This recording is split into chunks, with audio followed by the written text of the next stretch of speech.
अंकुरम kids school पक्षरु प्रथम वार्षिकोत्सव पालित स्थानीय परिषद अंतर्गत टाउन हॉल ठारे अंकुरम किड्स स्कूल पक्षरु प्रथम वार्षिकोत्सव स्कूल प्रिंसिपाल प्रमीला पाणिग्राही अध्यक्षतार अनुष्ठित होईछि।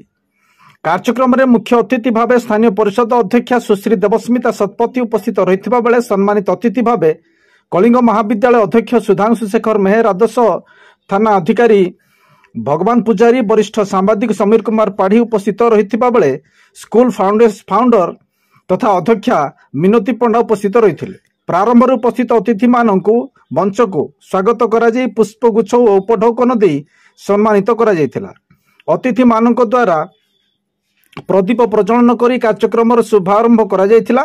कार्यक्रम में स्कूल अध्यक्षा स्वागत भाषण देथिबा बेले स्कूल प्रिंसिपाल मिनती पंडा वार्षिक विवरणी पाठ करथिले।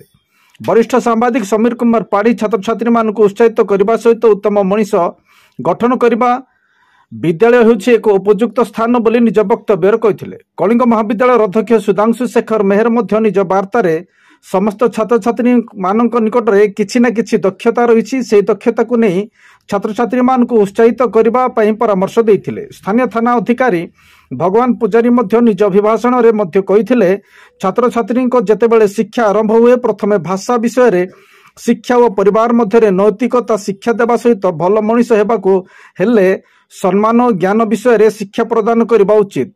उचित संस्कार और नैतिक शिक्षा देवा सहित स्कूल रो उत्तम भविष्य कामना करथिले। शेष में मुख्य अतिथि अध्यक्षा सुश्री देवस्मिता मध्य निज अभिभाषण में छात्र छात्री मानक शुभेच्छा जणाइबा सह छात्र छात्री मानक उज्जवल भविष्य कामना करथिले। शेष में पुरस्कार वितरण कार्यक्रम अनुष्ठित होइतला और रंगोली प्रतियोगिता माँ मानक मध्य पुरस्कृत करा जायथिला। शेष में कुनी कुनी छात्र छात्री मानक द्वारा सुंदर सांस्कृतिक कार्यक्रम अनुष्ठित होइतिला।